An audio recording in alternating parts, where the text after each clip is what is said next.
Pessoal, um grande abraço, eu sou o Edson Matoso, a partir de agora com o programa Agora é com o Matoso, que eu vou ter que dizer especial, o que é lamentável, pô.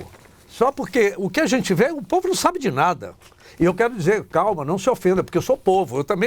Eu conversando nos bastidores com o doutor Hélio Martins, advogado, já fiz uma entrevista uma vez, digo, meu Deus, eu não sei de nada. Artigo 5º da Constituição, doutor. Primeiro, uma satisfação muito grande. É assim, né? Pode cumprimentar assim, para depois dizer quem está assim, mas a gente lava a mão. Todos são iguais perante a lei. Não é isso?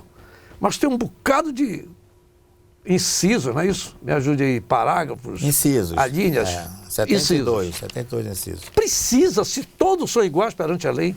Primeiro, Matoso, é um prazer e um privilégio voltar aqui no nosso programa da TV Grão Pará, estar com você, que é uma enciclopédia política viva, e todos nós devemos reverência a você pela sua história, pelo seu trabalho, e continua fazendo, continua contribuindo, continua ajudando a nossa sociedade. Buscando aprender, porque a gente vai descobrir. Informação. É um privilégio, mais uma vez, voltar com você.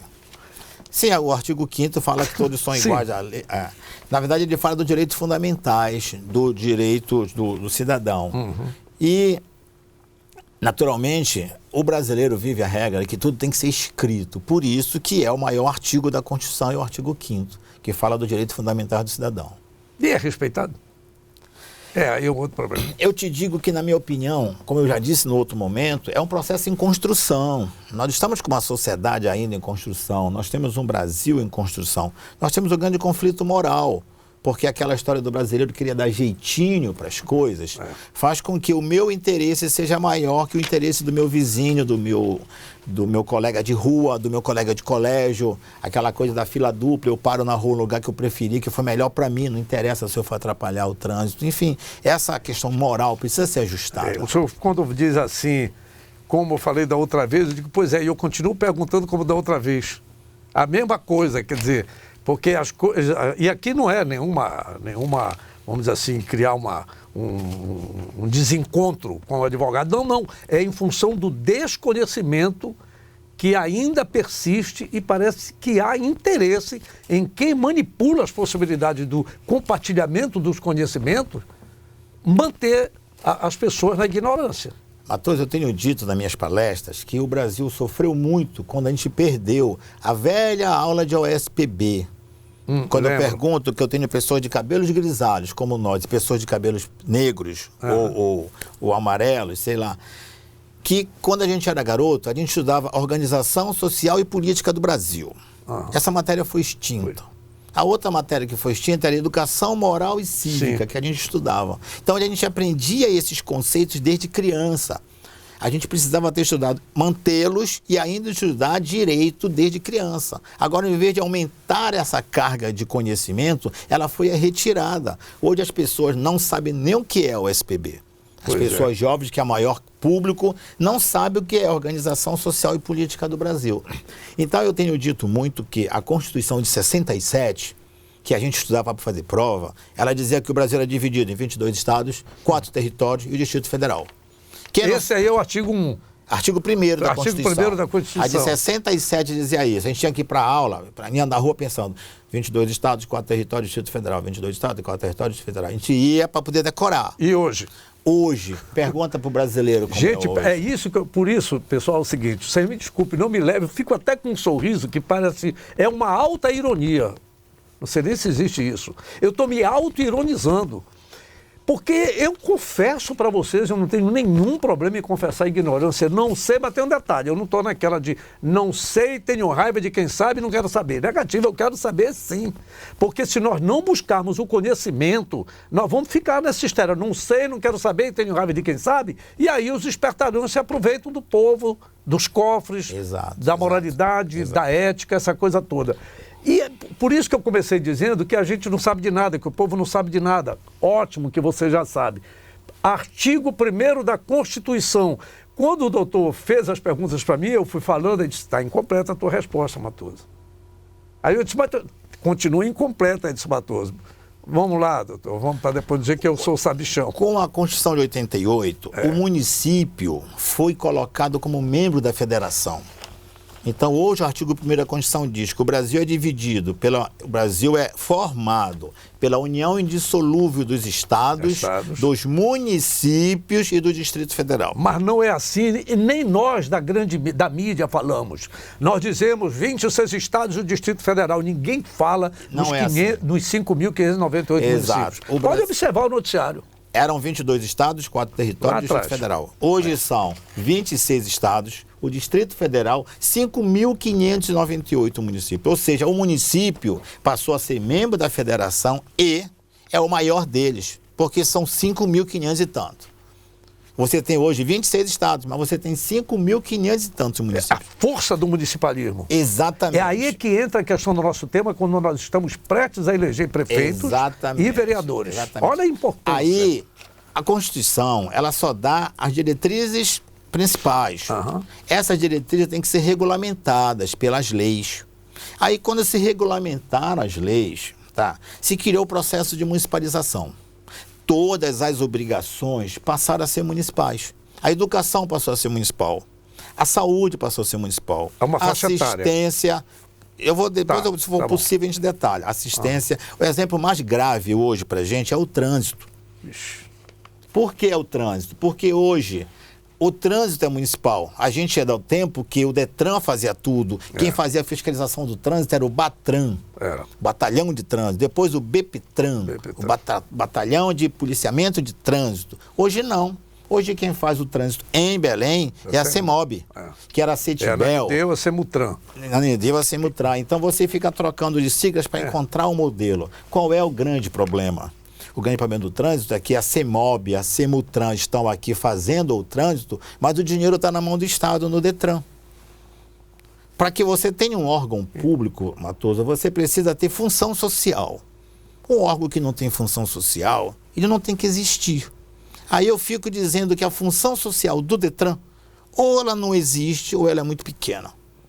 É trágico até dizer isso aqui para os nossos assistentes, para nossos espectadores, porque qual é a função do trânsito do Detran hoje? Eu não consigo identificar.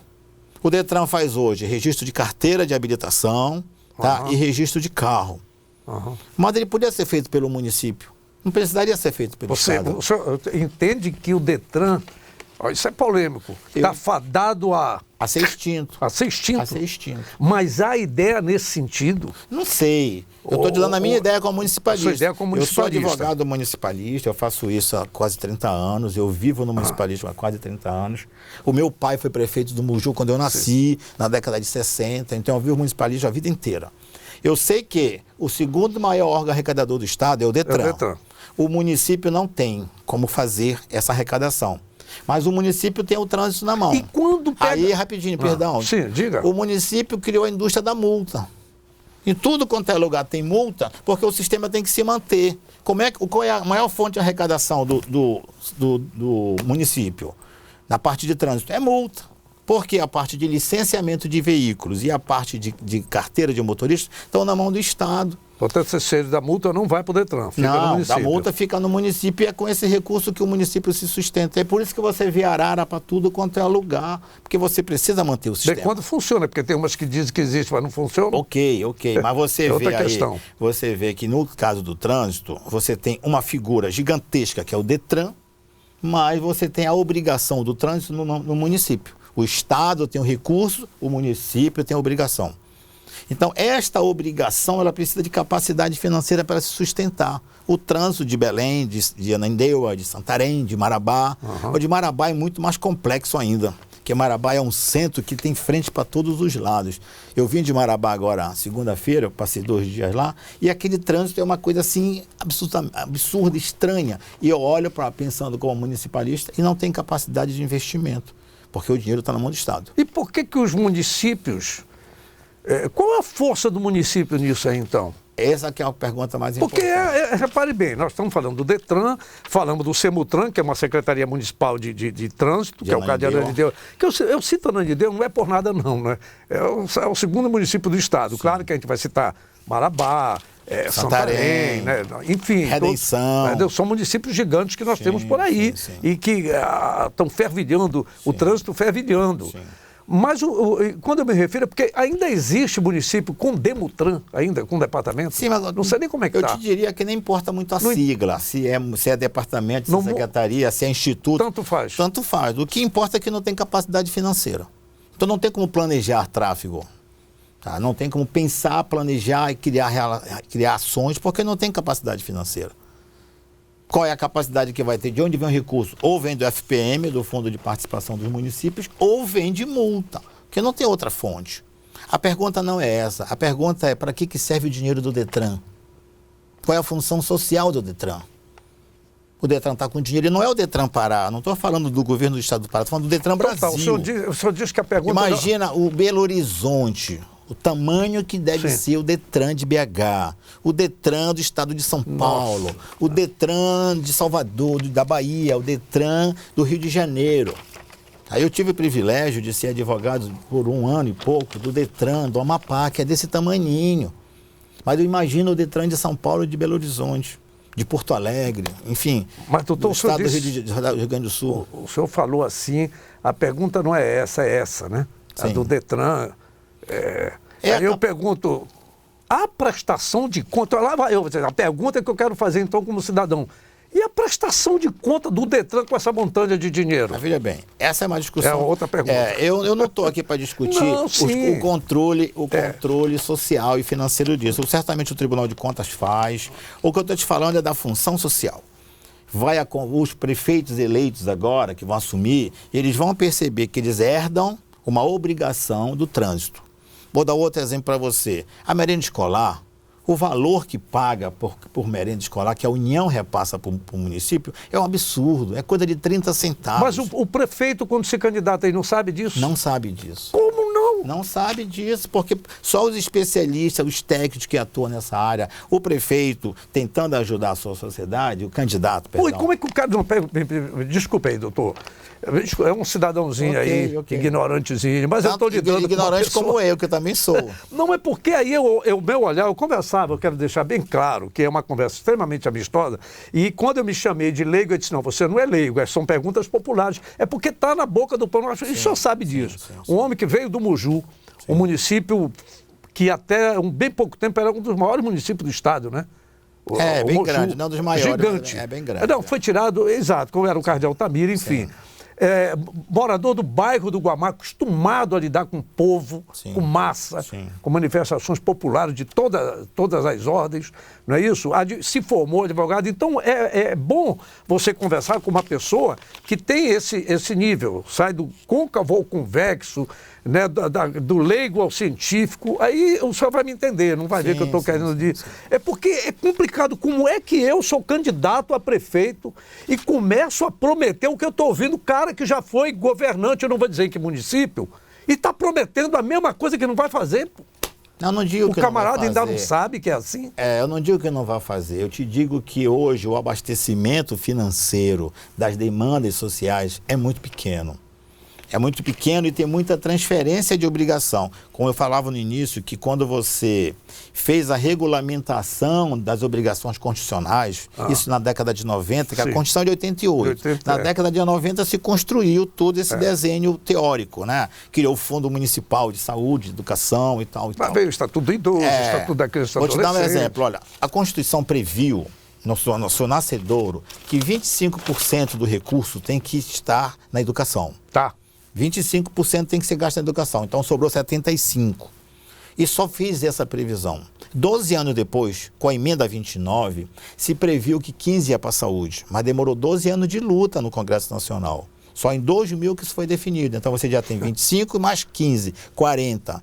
Agora o trágico, a assistência social do nosso povo vulnerável não tem nenhum quinhão ainda garantido na Constituição. 32 anos depois, a gente continua sem essa garantia constitucional. Aí a União criou uma obrigação para que o município criasse uma lei municipal se comprometendo em garantir 5%. Mas o compromisso é do município, não é da União. Vem de onde? E nem do Estado. Do recurso que o município recebe, ele tem que se obrigar a gastar 5% na assistência.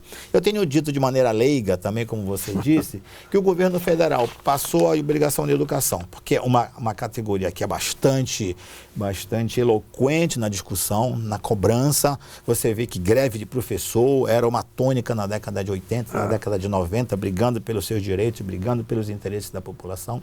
Isso deu eco, deu resultado.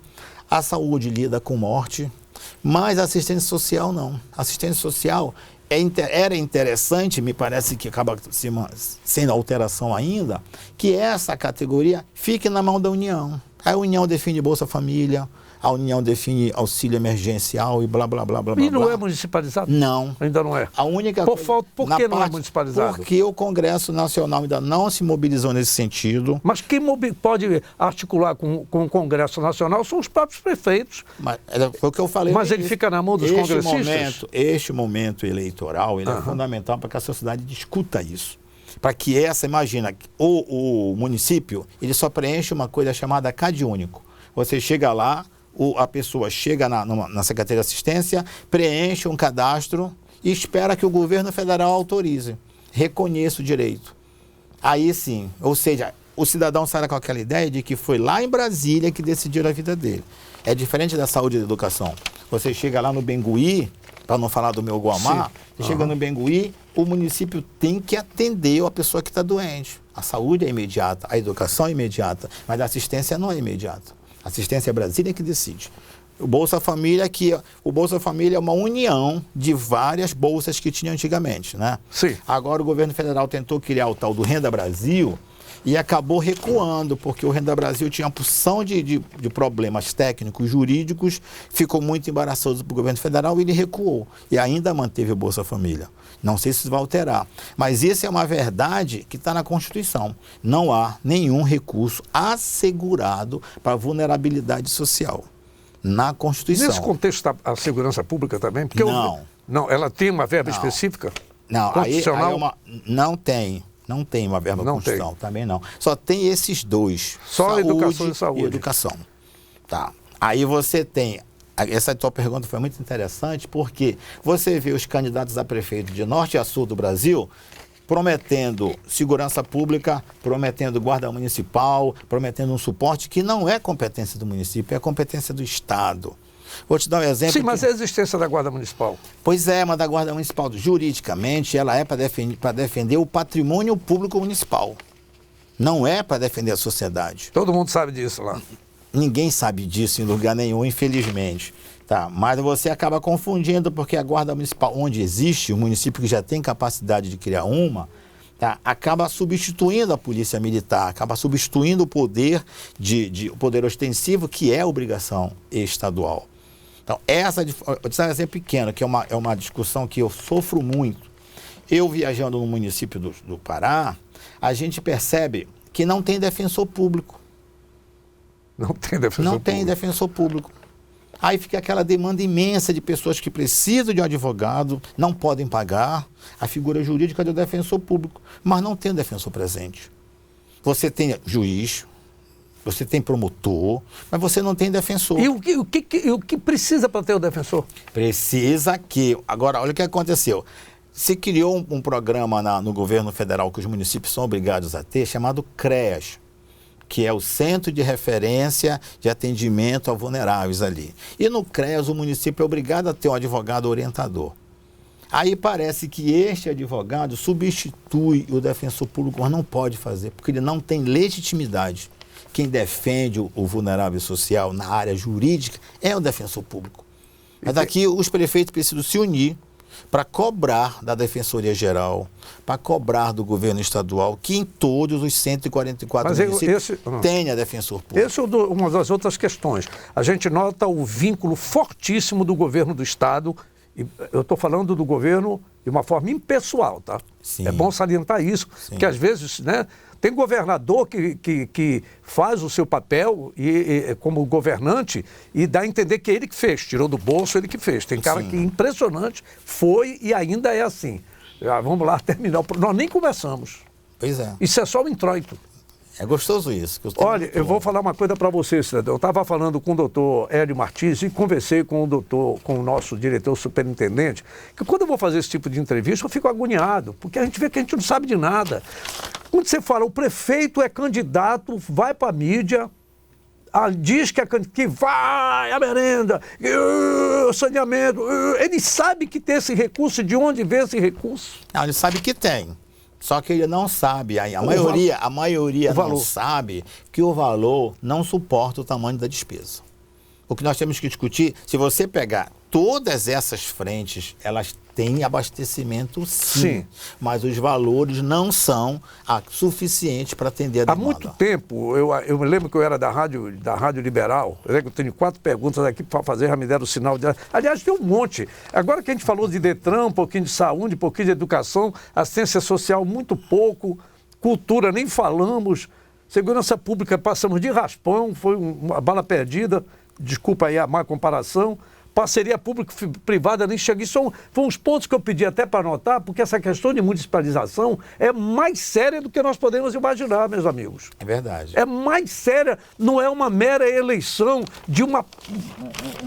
Desculpem o termo, que não é jurídico nem nada, é bem popularesco até. É um porrilhão de candidatos derramando no vídeo promessas que quando eu era menino eu ouvia. E as conversas são as mesmas. E o pior, são velhas conversas para novos ouvidos. Quando eu ouço também falar de cara nova, pega a cara nova e dá uma olhada para cá. Vai para trás. É uma discussão que eu estou falando já, é uma colocação minha, pessoal, que é no sentido da gente, porque hoje existe como a gente saber quem é quem, né, doutor? Pois é, eu entendo que a gente não tem como inovar. A gente precisa voltar para o tempo da nossa infância, que nós tínhamos nos bairros, clube de mães, centros comunitários, associação de moradores, Grêmio recreativo. Tem uma figura jurídica que a gente não liga, que são os conselhos municipais. A educação, a merenda escolar, conselhos, o transporte municipal, o transporte escolar, todos esses têm conselhos. Agora, quem tem representatividade? As associações. Então, eu tenho que me associar no Guamá, me associar... Mas não tem que estar vinculado a algum vereador, alguma liderança política, partidária, ideológica? Pois é, nós precisamos fazer com que isso discuta o interesse local.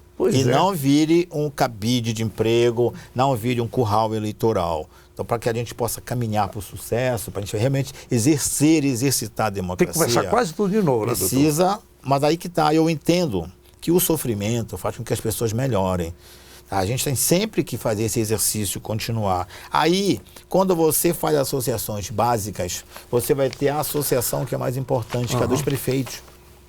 Os novos prefeitos precisam se associar para que os interesses comuns eles tenham força para discutir, para conversar e ganhar sucesso nas demandas, seja com o Estado, seja com a União, seja internacional. Sim. Porque você não pode discutir que a gente está na Amazônia, não pode esquecer que está todo mundo voltado para nós. Então, nós temos muitas discussões internacionais para serem feitas. Temos que nos habilitar para isso. Doutor Hélio Martins, já foi feito o sinal dali para a gente terminar o programa? Sim, senhor.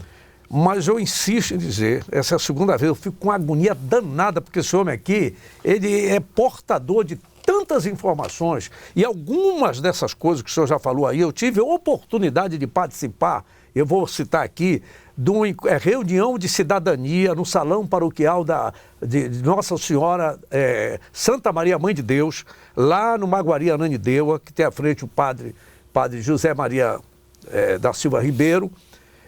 Me lembro de um advogado, Moraes, meu Deus do céu, o cara sabe muito de previdência.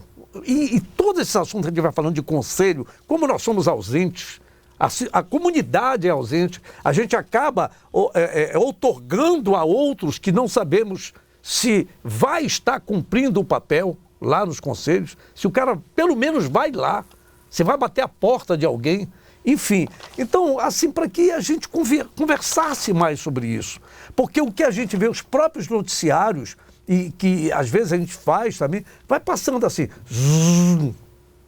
e os detalhes ficam e os assuntos não são resolvidos. As pessoas... infelizmente, só coisa ruim que vende. Tem muita mídia falando só da coisa ruim. Você vê aí que tem televisão falando só de sangue toda hora. Mataram, morreu, tal e tal e tal. Então a gente tem que... esses temas aqui, eu não vou jogar fora esse papel de jeito nenhum. Nem vou botar no celular, porque só em 15 dias, aliás, em 20 dias, o meu celular pifou 2 vezes, né? Então eu vou guardar aqui o velho papel para anotar, para que a gente retome essas conversas de forma específica. Trânsito, pá! Bora conversar aqui sobre trânsito. Porque a gente fala de uma forma geral, acaba... Sim. Mas pelo menos fica a ideia do debate. Sim. Né? Sobre a eleição que está vindo aí, agora. Caro doutor Hélio Martins, é proibido eu vestir a camisa do meu candidato? Não, não. O que é proibido na norma é que o candidato distribua camisa, distribua brinde, um chaveirinho qualquer com o nome dele, como era antigamente, distribuía tudo quanto era coisa. Buscando equilíbrio e isonomia, a norma eleitoral proibiu a distribuição. Sim. Mas se eu, Hélio, decidir que apoio o candidato A e eu mandar fazer uma camisa bordada, pintada, serigrafada e eu vestir, isso é iniciativa popular, isso não é proibido, isso é democracia. Então eu posso andar. Não posso aparecer aqui com a camisa do meu candidato. Não, porque aqui você está numa televisão pública. Mas na minha rede social eu posso falar do meu candidato nas redes sociais? Você, pessoa física, pode. Se você estiver num programa que tenha toda uma conotação de concessão pública, de incentivar pessoas a partir da imagem daquele programa, não. Mas a pessoa física pode. E quando eu estou dizendo vale para mim e vale para o cidadão. Tem uma situação interessante que até a eleição passada não poderia ter impulsionamento no Facebook. O que é impulsionamento? É quando você paga para o sistema do Facebook vender uma ideia. Por que não podia? Não porque você não deveria fazer a sua informação, é porque o Facebook naquela época não tinha provedor nacional. Sim. Você não sabia onde era o Facebook. Hoje você pode contratar o Facebook, você pode pagar e o Facebook te dá uma nota fiscal. Então hoje é plenamente legal o impulsionamento. Agora, se as pessoas que acreditam na proposta do candidato A ou B, elas podem sim fazer compartilhamento e multiplicar e fazer ideias, podem opinar positiva e negativamente. Perfeito. Respeitando, não desmoralizando fake news, não havendo difamação, calúnia e injúria, tudo é legal. Por exemplo, eu votei nos últimos candidatos em todos. Agora eu quero mudar de novo. Sim. Quero mudar. Aí eu tenho direito. Mas quando eu estou dizendo eu, cidadão, não é só eu aqui, o Edson Matoso. É qualquer cidadão. É qualquer cidadão, tá? Então podemos. Deixa eu ver aqui. Posso divulgar? Posso divulgar aqui no programa, por exemplo, e nas minhas redes sociais. Eu posso divulgar a pesquisa de outros veículos de comunicação? Pode. Posso. Você pode divulgar qualquer pesquisa que esteja oficialmente cadastrada no TRE. A pesquisa, para ela ser válida, ela tem que ser cadastrada no TRE para que o Tribunal Regional Eleitoral defina as regras da legalidade daquele ato. Eu sei que é óbvio essa pergunta, mas eu aprendi com um rapaz, Matoso, é óbvio, mas o óbvio precisa ser dito. Porque às vezes vai passando, a gente nem... Deixa eu ver mais. A municipalização, foi essa a questão da municipalização que a gente começou. Sim. E tem um longo caminho a trilhar para que as pessoas saibam que o artigo 1º da Constituição diz que somos 27 estados... 26, aliás, desculpa, 26, é porque é a história do distrito. E o Distrito Federal é lá depois. 26 estados, 5.598 municípios e um Distrito Federal. Exatamente. E olha o tamanho do município. Antigamente você juntava 27 pessoas numa sala e discutia o destino do Brasil. Hoje você não consegue juntar 5.500 e tantas pessoas numa sala. Então isso tudo mudou. E é um momento muito feliz. Agora, né? É um momento feliz porque é o momento de a gente discutir os prefeitos, os vereadores, a nossa necessidade, a solução dos problemas de todos. E não o meu, e sim um problema da sociedade. Quanto que isso vai influenciar no resultado final, é essa que é a grande vantagem dessa conversa aqui. Eu estou muito feliz e mais uma vez aqui, parabéns à TV Grão-Pará, porque ela abre uma discussão que é de interesse social, é de interesse da sociedade. E eu ainda mais porque eu estou aqui trabalhando com você e é uma honra muito grande poder falar com a sociedade, falar com o povo de Belém, com a grande Belém através da TV Grão-Pará. Mas eu fico mais feliz ainda de poder contribuir, um pouquinho que seja, para abrir essa discussão. que ela está longe de acabar, óbvio, né? É. E óbvio que os candidatos a prefeito e os candidatos a vereador têm muito a enxergar, têm muito a propor e têm muito a trabalhar em prol da sociedade. Doutor Hélio Martins, eu, na conversa aí, se não der, paciência, não bota tudo, mas eu vou fazer essa pergunta aqui. Nós conversávamos e falávamos de um famoso radialista e que se tornou político e depois conselheiro do Tribunal de Contas. Existia, gente, eu era um rapazola, existia na Rádio Clube do Pará um cidadão chamado Lauro Sabá. E eu recordo que à noite, logo depois, se não me falha a memória, após a Voz do Brasil, ele entrava com um programa, A Voz Municipalista. Naquela época, eu estou falando aí dos anos 1960, início dos anos 1970, naquela época, olha a visão do Lauro Sabá, tá certo? Numa época em que se dizia que nós éramos, me ajude aí, 22 estados, 4 territórios e o Distrito Federal. E um Distrito Federal. Isso. Que já, aliás, dava uma confusão que antes de Brasília era o Rio de Janeiro, Era que o Rio de nascia no Janeiro, Rio, era era Guanabara. Fluminense, era Guanabara. Era uma outra história. E hoje nós temos 5.598 municípios que precisam da volta de Lauro de Sabás. Exato. E eu queria Está te aqui dizer... o Hélio Martins, para tratar de municipalização. Tem muitos colegas nossos, tem muita gente discutindo isso. Tem muita gente boa discutindo isso. A gente precisa Agora, o que estava faltando... Para nós, munícipes, tomarmos conhecimento dos nossos direitos e dos nossos deveres. O que está faltando, Matoso, na minha opinião humilde, é um espaço na mídia. E aqui a Grão Pará está de parabéns, que está abrindo esse espaço, você com o seu programa, emprestando toda essa sua bagagem histórica e pessoal, para que se discuta o tema do municipalismo. Porque tem uma frase que eu sempre uso que fazia efeito: ninguém mora na União e no Estado, todos moramos em municípios. Então nós temos que prestigiar e preservar muito mais o município, porque é onde nós moramos. Só tem um grupo que não mora no município no Brasil inteiro, é quem mora no Distrito Federal. O resto tudo mora em município. Os 210 milhões de brasileiros moram em municípios. Muito bem, muito obrigado, doutor Hélio Martins. Eu que agradeço. Sempre uma aula e eu lhe agradeço até, mas ele é tranquilo, né? Já desse eu conversei com um jovem advogado também, o Henrique, o Henrique Damasceno, né? E é bacana a formação de vocês e a forma como vocês tratam e o conhecimento que tem, e é evidente, porque normalmente o que eu vejo que os advogados eles são procurados, quando é a OAB, vê alguém específico, e é claro que a OAB é a OAB, mas vê alguém específico para tratar daquele tema específico. Quando a gente tem esse gigante, que é a questão da municipalização, e está faltando. Com a palavra, o senhor Moisés Ferreira, que é o dono da emissora, o senhor Flávio Navarro, olha essa bucha que eu estou empurrando para eles, que é o diretor superintendente. E eu gosto desse negócio. Muito obrigado. Vamos assim, então, tem o álcool gel ali, a gente lava a mão. Obrigado, Matoso. Pessoal, agora é com o Matoso. Muito obrigado pela atenção. É mais uma aula que a gente vai pegando. E sempre estimulando a linha do conhecimento. E é fundamental que a gente tenha esse conhecimento e compartilhe com a sociedade. Uma sociedade que normalmente tem muito acesso a informações. Eu vou dizer uma, por exemplo. A coisa mais fácil é execrar um bandido pequeno.